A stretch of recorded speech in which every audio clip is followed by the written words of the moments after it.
Hey everybody, thank you for your great answers again this week. You are always so intelligent about what you're posting, and I really appreciate seeing the images that you've selected from all of the printmaking works of Toulouse-Lautrec.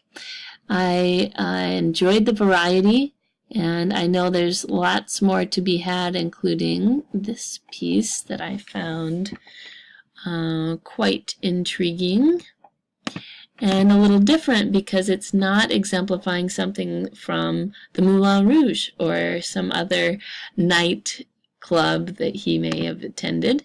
And I think the question that I'm most fascinated by, too, is the second question, where we're seeing the variety of works by both Japanese artists, printmakers like Hokusai or Toulouse-Lautrec, or most notably Monet, who are painting the same scenes over and over again. You guys hit it right on the head in some very logical conclusions on why artists would do that.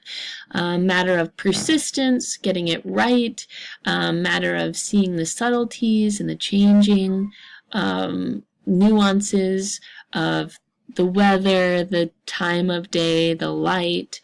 And I'm just going to add on to that, that we're starting to see the decline of an interest in subject matter and more of attention towards a mood, an experience, an emotion created by the gesture of the mark and the color palette and some simplified form to be able to get to some real rawness of what painting can do.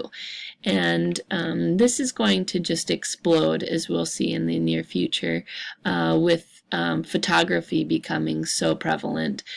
How that's challenging then how we view, how we understand photorealism when we're talking about painting.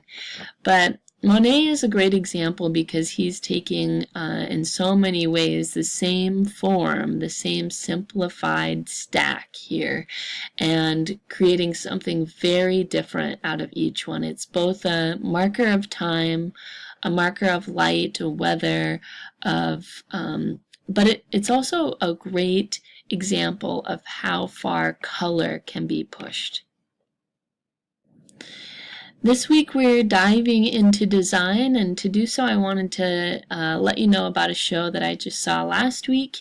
It's closing soon, so I know there's not much time to get to it, and there isn't a lot of extended hours at the Contemporary Arts Center in Peoria. But Rick Harney has a really exceptional show of wood carving and ceramic sculptures painted to be very, very lifelike.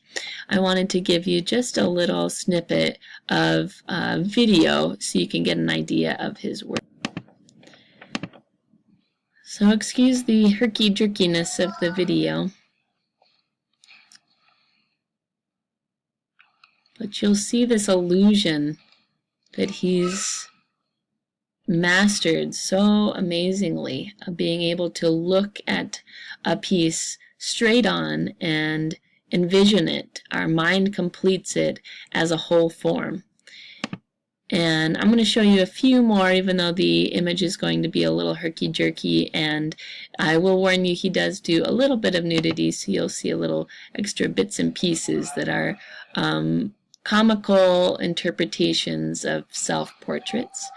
But you'll see in a lot of these also his same technique of doing something that is an illusion of a three-dimensional space, a fully formed piece that has been flattened into a pancake. He's both looking at characters that are significant in his own life and significant as historical figures, and he's really trying to capture this character of them, being it animal, being it a human form, human face, and then painting these to be very realistic, lifelike. And this show is quite a collection of several years, decades of time spent carving and making different series of works that he's put on display. I go into our final week in this module. I'll be opening up the next module, the last module soon. Do note that the to-do list, if you didn't catch my video before, is posted under all of the Module 3 weeks, as well as up at the top in course content.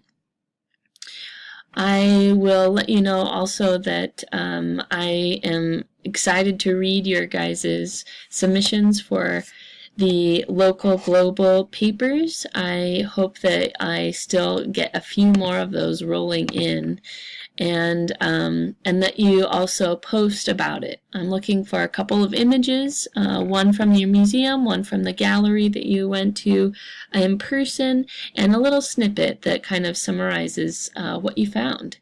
And within the week 13, we're going to be looking a lot at design.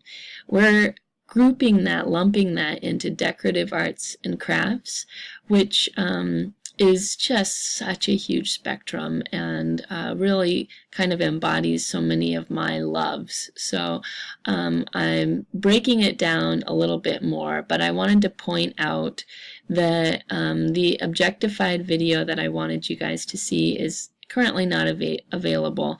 A nice setback that YouTube, a good reminder that the internet is constantly changing, and that anything that I was hoping to have available could be gone in an instant. So you're getting a couple clips here, but I have shortened up the guide to reflect some questions to do a little bit more research on in just on your own, that is guided by the original film.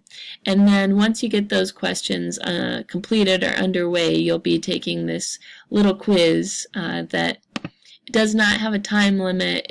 You can take it as many times as you want, but you'll be filling out those questions. You can start and stop as well. There's 6 questions to that are all pretty open-ended, but I just like a sentence or two for each one that just goes over what we mean when we talk about good design.